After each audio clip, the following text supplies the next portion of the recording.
In 2015, long before plagues and wars, frame was laminated in the factory, far, far away. Now over a decade later, in 2026, a frame was unearthed from Muspelheim's ashes, at the junction where the heaven and hell collide.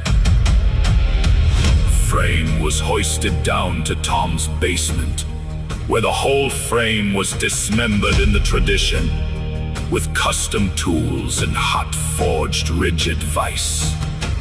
Deep in the darkness, bathed in crimson blood, new weapon from present was finally born, as a mullet fueled by the past and future.